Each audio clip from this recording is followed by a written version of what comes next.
Hello everyone. So today I'm here to talk to you about this week's podcast. Now, this week's podcast was the hardest one I've recorded yet, and it was all about depression and anxiety. So most of you who have been following me for a while know that I've struggled badly with anxiety and depression. Now, I wanted to do this as a podcast because I wanted to give my advice on what literally saved my life. So in this week's podcast, I give you 12 pieces of advice that literally saved my life. 6 pieces of advice for those who are struggling. 2 pieces of advice, can't do 2. 2 pieces of advice for those who are recovering, and 4 pieces of advice for those who are watching someone struggle with anxiety or depression. So the reason I talk about anxiety or depression is because they are the things that I went through, and I don't want to talk about something that I haven't been through because I wouldn't want to be disrespectful to that kind of mental health, because obviously I don't know anything about it. But with anxiety and depression, I know a lot about it. So in this video, I just want to tell you a couple of things that I talk about. And the reason why it was so hard to talk about this is because it seemed like it was easy, and I didn't want to do a podcast where it seemed like it was so easy to talk about mental health when it wasn't. And although if you listen to the podcast, it seems like it's so easy to talk about mental health, like I found it so easy, I did not find it easy. It was one of the hardest things I had to do, I have done. But I didn't want everyone to think that mental health is this easy thing that people go through, because it's really not. It's a horrible, horrible thing. And also the reason why I do this podcast is someone close to me, like one of the closest people ever to me, committed suicide because of depression.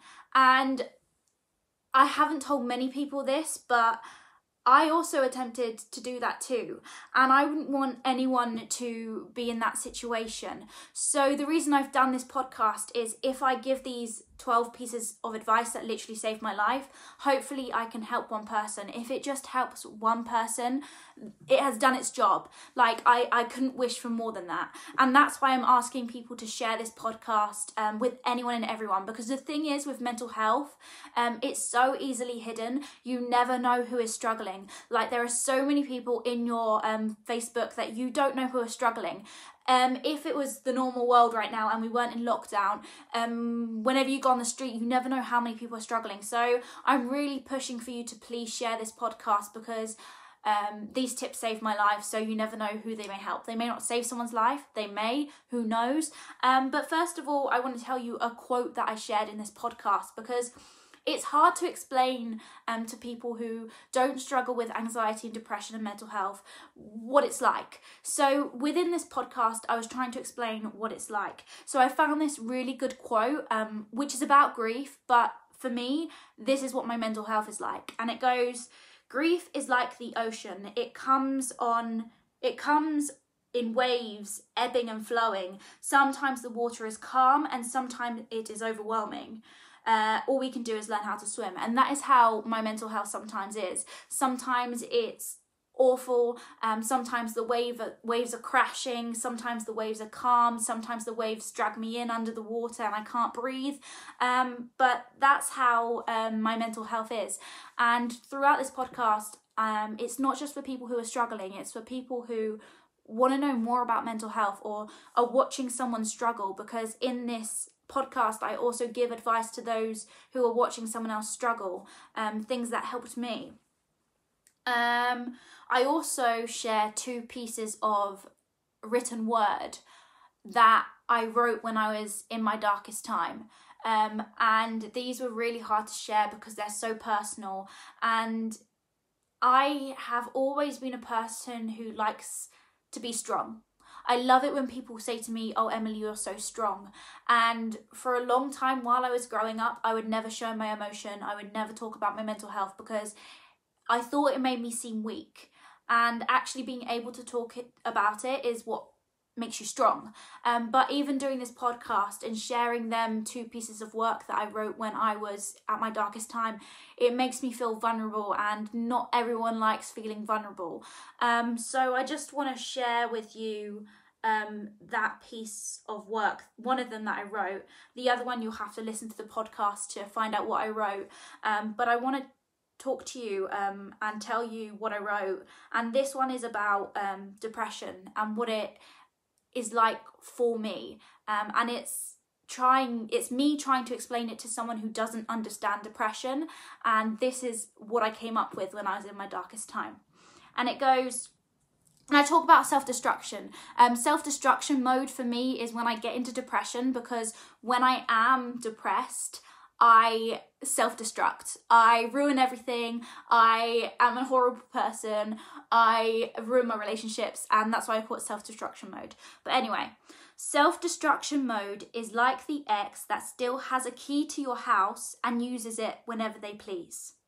The ex who has all them friends that you just don't like, but still invites them round, except their names are anxiety, insomnia, bulimia, indulgent, and alcohol.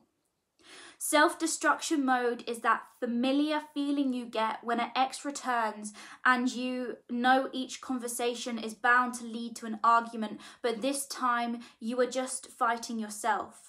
When you no longer want to be with them, but it's easier to accept their abuse than fight it. And all your friends see is the torment he gives you, how you can't smile when he's around, and how you snap and distance yourself. Your friends think you're picking him over them, but you're not. His grasp is just too tight that you can't shake him, and soon enough the only way you know how to escape is to lose yourself as well. So every night before you sleep, you wish not to see the morning. My life is like this, but my ex is depression.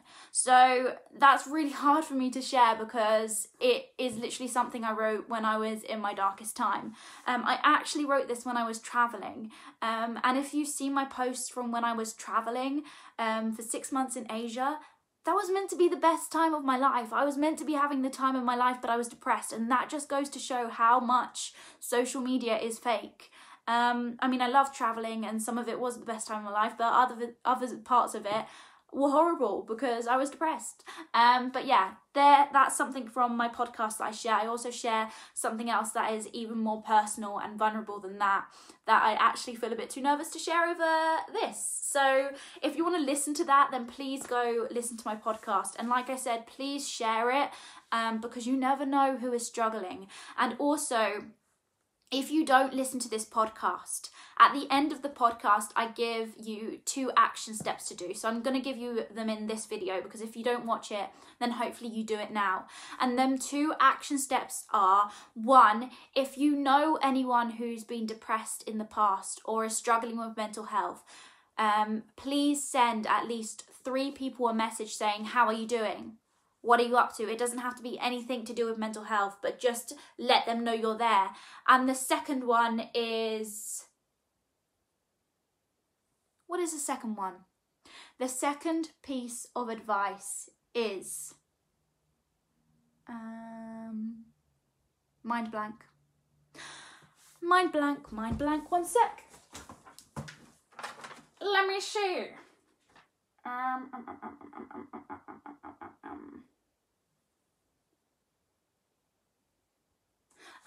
Second piece of action, second action step is if you have struggled with anxiety or depression or any type of mental health, or if you know someone who's struggling, or if you struggle yourself or anything like that, and you have any advice, I would love to know what that advice is, because the more people who give me advice and tips on how they survived their mental health or how they got through their mental health or how they are surviving it, I can help more people, because the more advice I have, the more I can give, because not every piece of advice is going to help every person. So the more I get, the more of a range of advice I have, which means the more people I can help.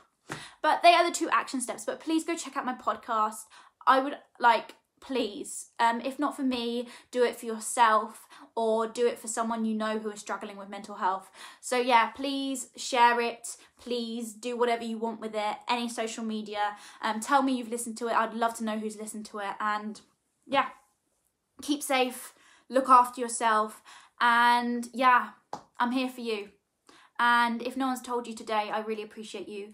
Thank you so much for listening. Thank you so much for watching, and I'll see you tomorrow with another new video. Bye.